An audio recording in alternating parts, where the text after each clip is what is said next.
बना दे रे बूंदेला हो पगली बना देना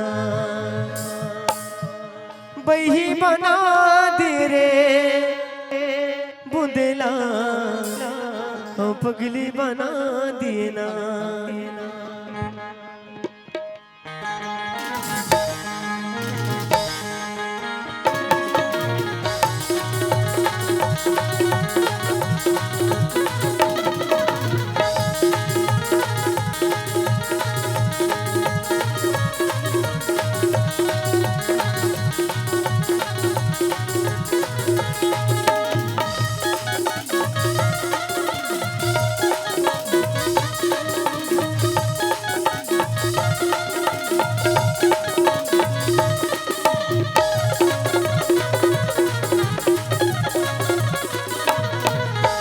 जावती है परदेश बलम जी छोड़ के अपने देश बलम जी।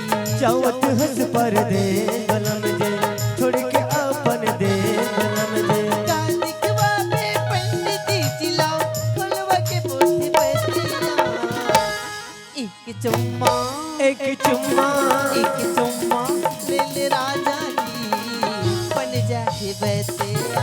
एक चुम्मा दे दे रानी वो बन जाही बतिया।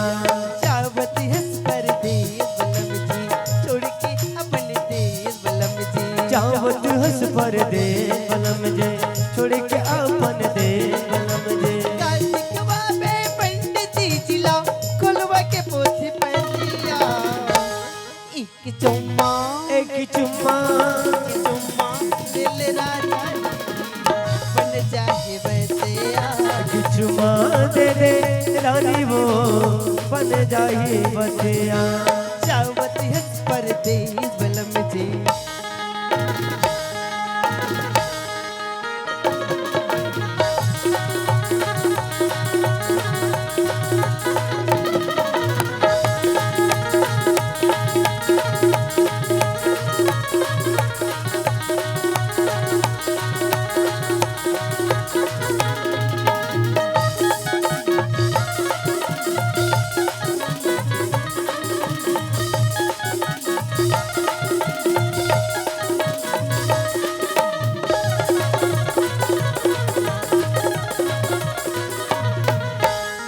दोनों हाथ मुरे पकड़ के राजा चक्के से मोला लगा लेते।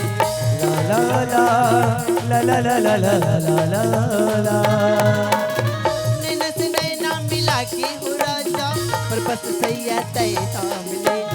मेरा तय मोड़ देख ले छतिया के दांत थोड़ी मचकारी देखो। जावती है परदेश बलम जी छोड़ के अपन देश बलम जी। जावत हंस परदेश बलम जी छोड़ के अपन देश बलम जी। देखी के मोर तई भरी सैया होई कोनो न खतेरा।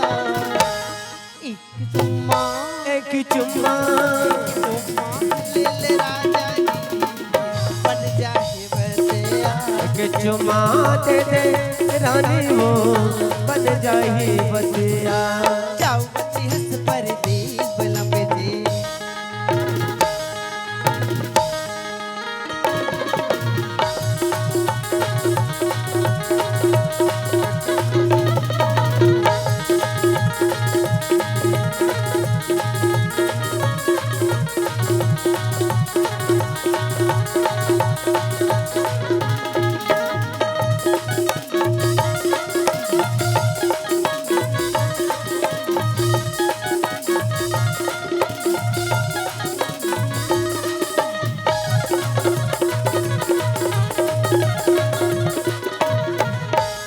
मोला प्यारे जता की तय जावे बहन छड़ करवे प्यारे हो।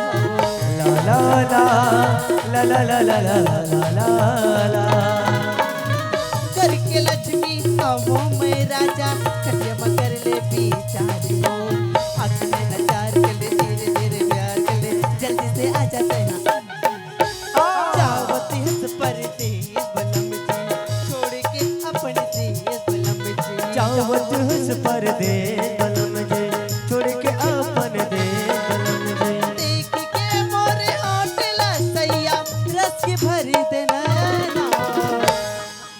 एक चुम्मा एक चुम्मा ले ले राजा जी बन जाए वैसे एक चुम्मा दे दे रानी वो बन जाही बतिया के चुम्मा दे दे रानी वो बन जाही बतिया के चुम्मा दे दे रानी वो बन जाही